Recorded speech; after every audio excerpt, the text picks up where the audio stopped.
Bom dia, crianças, tudo bem?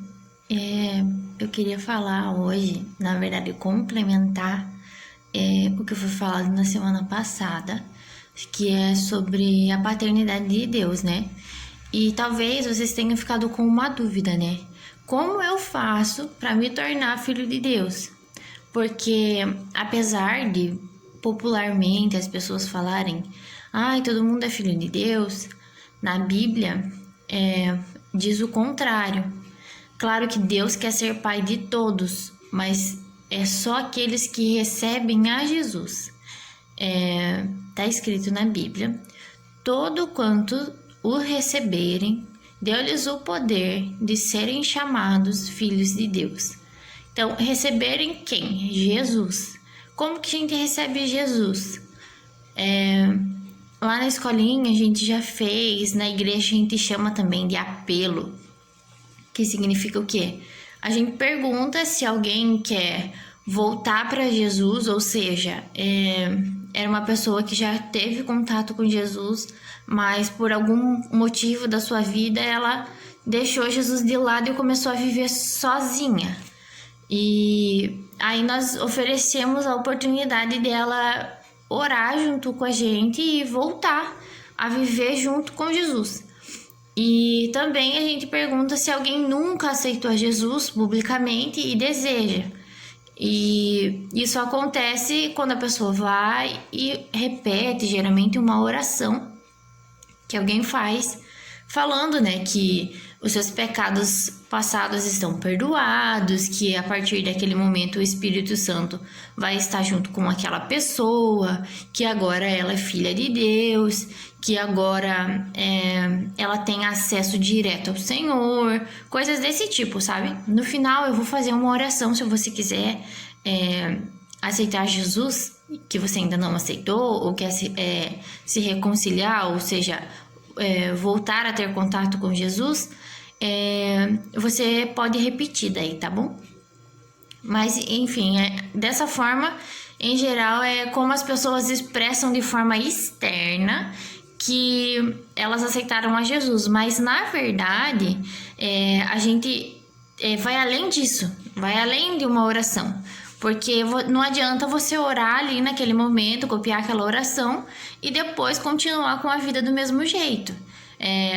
Mudanças acontecem porque o Espírito Santo nos convence do pecado, nos convence do juízo, nos fala o que é certo e o que é errado e vai de nós ouvi-lo ou não.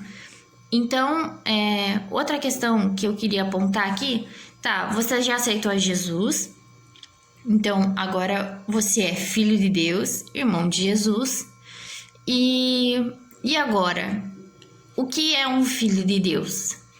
Um filho de Deus tem que se comportar como filho. Lembra que eu falei na semana passada sobre filho que achava que era servo, outro filho que não dava valor ao pai? Então, que vocês foquem nisso, né? A partir do momento que você aceitou a Jesus, você se tornou filho. E filho faz o quê? Filho obedece, não por medo, por respeito.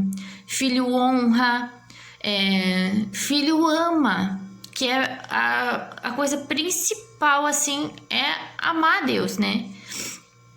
E eu vou colocar depois uma música que eu achei bem legal, que eu falo sobre o que Deus faz, assim, sabe?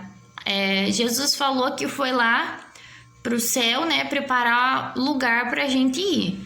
E na música também fala um pouco sobre isso, fala que Deus preparou um banquete, ou seja, como se fosse uma festa para receber as pessoas que aceitaram a Jesus, para receber os seus filhos.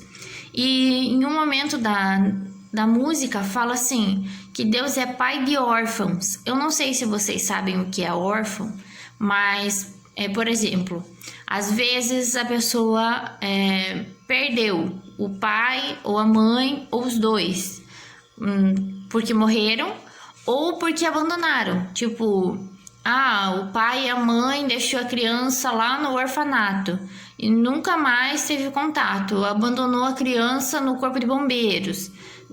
Depende, assim, sabe? E nunca mais a criança teve contato com o pai ou a mãe. Essa criança é órfã.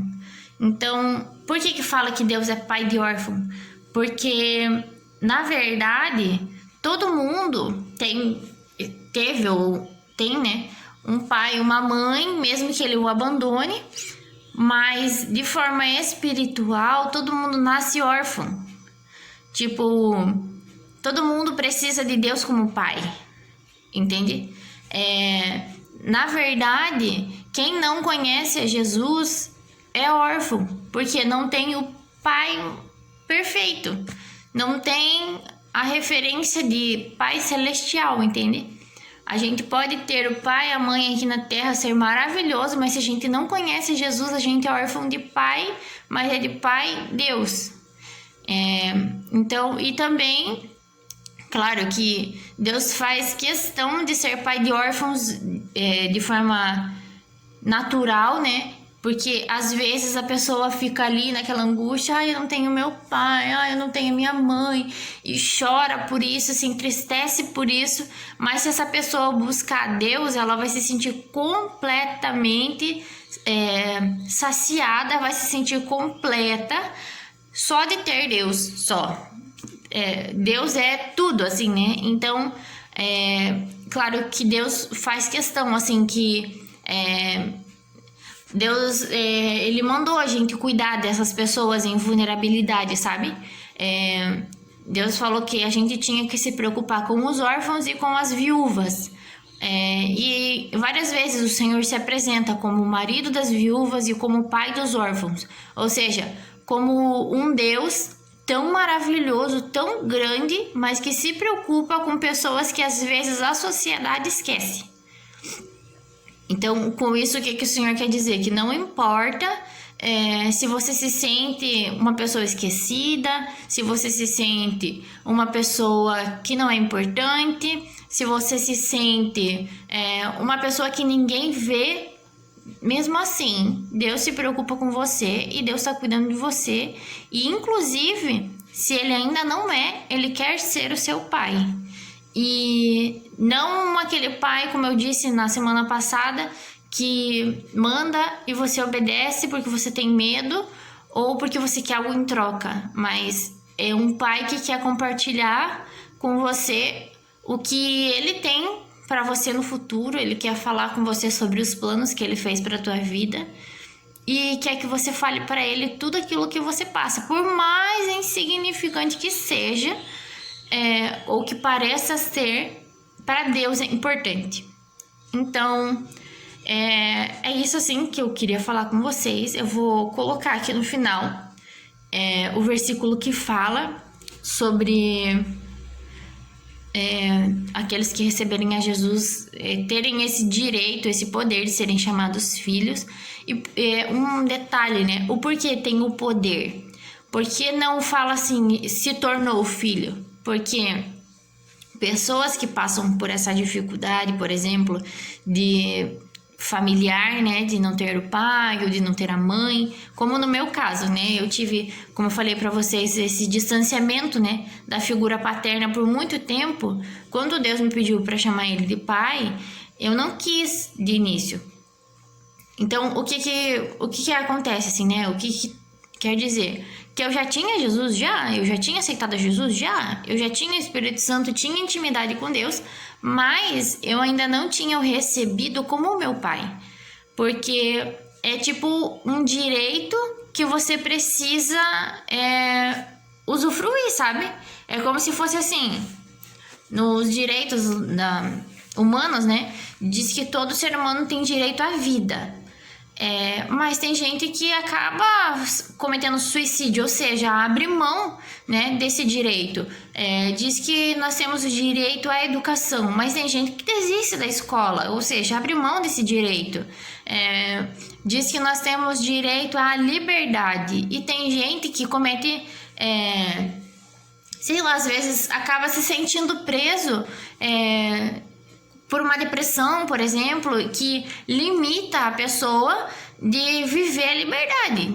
Porque ela se sente tão triste que ela não consegue sair, parece que ela está presa. mas ela tem o direito dessa liberdade. Então, é mais ou menos isso. A gente aceita Jesus, a gente tem o direito de ser filho, mas é uma escolha. Você chamar Deus de pai é uma escolha. Você se comportar como filho é uma escolha. Você ter intimidade como filho, tudo isso é uma escolha. Então, a intenção de hoje é que vocês tenham essa consciência de que vocês têm, a partir do momento que vocês aceitam a Jesus, vocês têm direito de ser filho, mas é uma escolha de vocês ser um filho ou não. Então, agora eu vou fazer uma oraçãozinha que, caso alguém queira aceitar Jesus, você pode repetir. E, como eu falei, né? Tenha o direito e a escolha de ser filho de Deus. Então, eu vou orar e depois, no finalzinho do vídeo, eu vou citar os versículos como eu coloquei na semana passada. Senhor Jesus, neste momento nós te apresentamos essas pessoas que ainda não te conhecem e que nesse momento, Senhor, desejam te aceitar como o único e suficiente Salvador. Deus, recebe essas pessoas, Senhor, e escreve os seus nomes no livro da vida e dá a elas, Senhor, o teu Espírito Santo e que elas possam, Deus, ouvir a voz do teu Espírito Santo e nesse momento tenham o direito, Senhor, e possam escolher serem teus filhos. É isso que nós te pedimos, Senhor, e te agradecemos. Amém. Então, eu vou citar os versículos aqui e é isso por hoje e depois eu vou colocar a música, beleza? Tô morrendo de saudade.